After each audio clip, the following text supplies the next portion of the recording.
very old, iconic building here in the city. Built in 1869. It is one of only 6 public structures in the burn zone that survived the Great Chicago Fire. This building. Right across the street is its sister building, the pumping station. A little bit further up, we're going in that direction. We're going to pass St. James Church.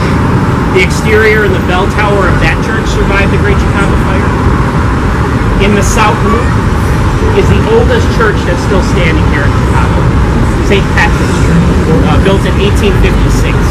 Now, even though St. Patrick's is very close to the origin of the fire, where the fire started, a lot of people said on the night of the fire that there must have been some divine intervention around that church, because the fire burns all around the church.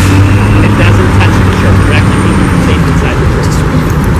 There's a theory that the fire was started by the meteor. It is one of the theories. Also, there's a mausoleum in Lincoln Park, the couch tomb that survived the Great Chicago Fire. And in the Old Town area, there's a church called St. Michael's. The exterior and the bell tower of that church also survived the Great Chicago Fire. But those are the only 6 public structures that survived. Everything else burned. There were a few houses up over on the north side, but that was about it. One of the main reasons why these buildings survived, the ones that survived were primarily made out of limestone. Limestone doesn't burn up so easily in the fire. This is all local limestone. There's a town just south of Chicago. There's a lot of limestone quarries. This is a lot of limestone. And you're all familiar with the Great Chicago Fire?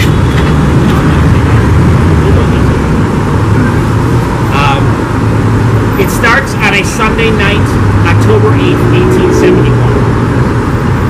You heard the tale about how it started? Miss O'Leary's cow. Mrs. O'Leary's cows. Supposedly, Mrs. O'Leary was in her barn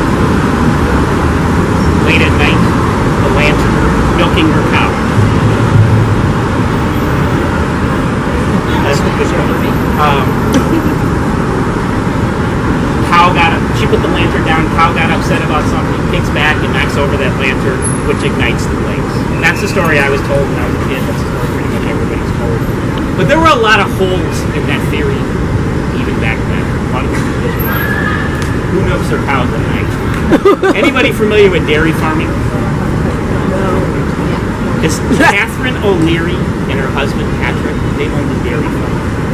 Dairy Farm was just south of the downtown area in 1871. Currently, it'd be considered part of the south end of the downtown, right around Roosevelt and Taylor Street. Actual street that they lived on was Dakota. So a little side note before we go any further. Anybody know what's on the current site where the Great Chicago Fire started? Where the dairy farm was? Firehouse. It's Fire station. It's training. It's a training academy. It's the training academy for fire.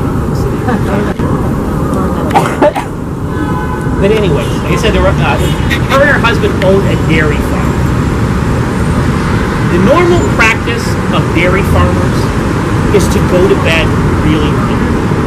They get up early in the morning, and that's when they milk the cows. They have early morning milk routes. They want to get that freshest milk out to their customers, hopefully before those people sit down and have breakfast. In every account that I saw, Kate O'Leary said that she was in bed when the Great Chicago Fire started. They said a newspaper reporter kind of ran with that story, and then it was picked up by a national magazine. Before that, it was nationwide. Actually, 120 years later, in the 1990s, Mrs. O'Leary and the cow were exonerated of all charges. The judge here in Chicago ruled that they were not responsible for the Great Chicago Fire. Now, there are some other theories that have come out since then. One of them, as the gentleman mentioned back there, is the meteor theory. That meteors might have struck the Earth 2 separate locations, right here in Chicago, and in another town just north of the Wisconsin border known as Peshtigo. Because that town completely burns to the ground the same night that Chicago does. More people die up in Peshtigo than do here in Chicago. Another theory is that there could have been a burglar out in the barn who dropped a lantern, and Mrs. O'Leary was going to drop the lantern, but Third theory is that the O'Leary sons might have had something to do with it. They used to like to hold these parties out in the bar. One of her sons, Jimmy, kind of became a little heavily involved in the gangster era that was about to come, but he's kind of young at the time the fire starts. But she had older boys. They used to like to have these parties out in the bar. The McLaughlin family, which shared the land with the O'Learys, their boys liked to hold parties. Another gentleman who was questioned very heavily right around the time of the fire, who was a regular at those parties, a man named Daniel Peg Leg Sullivan. He said that normally in those parties there was a lot of whiskey, Irish whiskey. Somebody would be playing the fiddle and dancing. Maybe they'd have a big vat of stew going. Something could have got out of hand that night, and that's what ignited the blaze. There's no doubt as to where it started. The origin is right around where the O'Leary farm is, which back then would have been right around Taylor and Roosevelt streets. What fueled the fire that night is that the city had been in a major drought. Hadn't been a whole lot of rainfall from summer into the fall. Also much warmer conditions, even though it was October, there were summertime temperatures. There are also very high winds. There was just a fire the night before, just south of the O'Leary farm, in a lumber mill. The whole lumber mill burned to the ground under the same conditions. Also, it didn't help that everything in downtown Chicago back then, pretty much everything was made out of wood. Because the fire was burning, it burns from south to north. It burns in this direction. A lot of people were running to get away from the fire. A lot of them made their way down to where the Chicago River is.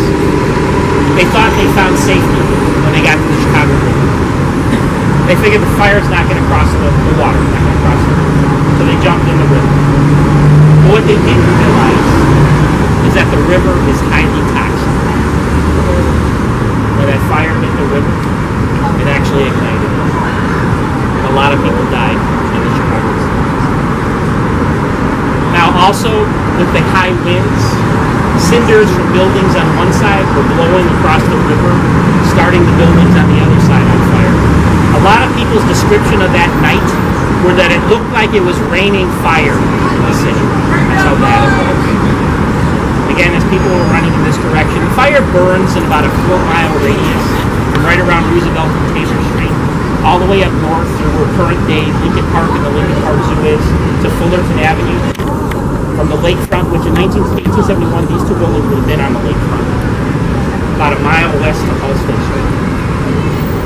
But as people were running in this direction, one of the old-time tales of Chicago is that there was a man working here in this building. He was working between the two buildings. It was his job normally to work here in the building that night to help pump out water to the city, because that was the function of the building back then. They pumped the water out to the city. Now, even though the call to evacuate this whole area came out, that man did not leave. He stayed here. He wanted to help the firemen by pumping out more water. He also didn't believe that the fire was going to come down this far.